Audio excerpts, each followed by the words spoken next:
Police ફરી વિવાદમાં આવી છે। અડાજણ સૌરભ પોલીસ ચોકીનો વિડીયો વાયરલ થયો છે। ફરિયાદ કરવા ગયેલી મહિલા સાથે ગેરવર્તન કરવામાં આવ્યું છે પોલીસ દ્વારા। પોલીસ કર્મચારીઓએ ન જાળવ્યું મહિલાનું સન્માન। મારી પરમિશન વગર વિડીયો ઉતારે છે, હમણાં ગુનો દાખલ કરું છું તેવું પોલીસ કર્મીએ કહ્યું છે। મહિલાએ વિડીયો ઉતારતા નેતા વિરુદ્ધ તેના વિરુદ્ધ ફરિયાદ દાખલ કરવાની ધમકી આપવામાં આવી છે। શું અડાજણના પોલીસ કર્મચારીઓ મહિલા સાથે વાત કરવાની રીત ભૂલી ગયા છે? મહિલા સાથેના આવા વર્તનનો વિડીયો સામે આવતા અનેક સવાલ થયા છે।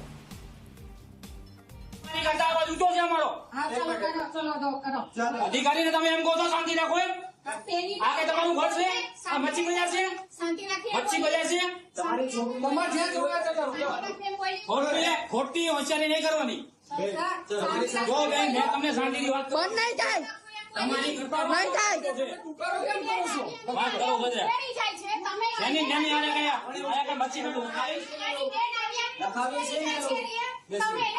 તો એમનો ગુનો દાખલ કરાવવો આઈટી એક્ટ નો વિડીયો ઉતારે છે ને મારી પરમિશન વગર ઉતાર તમ તારે જા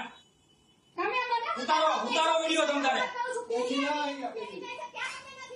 બેન આ ફોન મૂકી દેજો તમે બેન જયારે વાત કરતો હોય ત્યારે વાત કરવાની ઊંચા અવાજે અમારી યાર ઊંચા અવાજે વાત નહીં કરો અમારી મારા અધિકારી છે મારા અધિકારી છે તો અધિકારી રીતે પેડી કરીને પર જો વાત કરો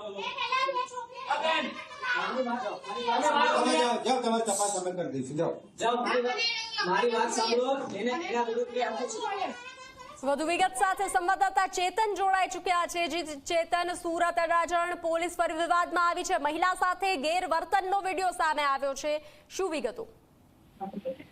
જી બિલકુલ થી દારૂના અડ્ડા બાદ જનતા રેડ બાદ અડાજણ પોલીસ ફરી એક વખત વિવાદમાં આવી છે। ખાસ કરીને એક જે મહિલા છે તે અડાજણ પોલીસ ચોકી એટલે કે સૌરભ પોલીસ ચોકીમાં પોતે ફરિયાદ આપવા માટે ગઈ હતી। જો કે ત્યાં હાજર જે પોલીસ કર્મચારી છે તેમના દ્વારા જે મહિલા છે તે મહિલાને સાથે ગેરવર્તણૂક કરવામાં આવી હતી। મહિલાએ જયારે વિડીયો ઉતારવાનું શરૂ કર્યું ત્યારે મહિલા સાથે ગાળાગાળ કરવામાં આવ્યું હતું અને અળમાયું વર્તન કરવામાં આવ્યું હતું। જો કે મહિલા સાથે ગયેલા અન્ય જે શખ્સ છે તે શખ્સ દ્વારા આ જે પોલીસ કર્મચારી છે તેમનો વિડીયો બનાવવામાં આવ્યો હતો અને હાલ જે વિડીયો છે તે સોશિયલ મીડિયામાં વાયરલ કરવામાં આવ્યો છે। જે રીતે આ વિડીયો વાયરલ કરવામાં આવ્યો છે ત્યારબાદ ઉપરી અધિકારી દ્વારા સમગ્ર જે મામલો છે તે મામલામાં તપાસ હાથ ધરવામાં આવી રહી છે કે મહિલા શા માટે પોલીસ ચોકી ગઈ હતી અને કઈ ફરિયાદ લઈને ગઈ હતી। હાલ તો જે અડાજણ પોલીસ મથકના જે પીઆઈ છે તે પીઆઈ પણ પોલીસ ચોકી ખાતે પહોંચી ગયા છે અને મહિલાનું નિવેદન નોંધવાની કામગીરી હાથ ધરવામાં આવી રહી છે।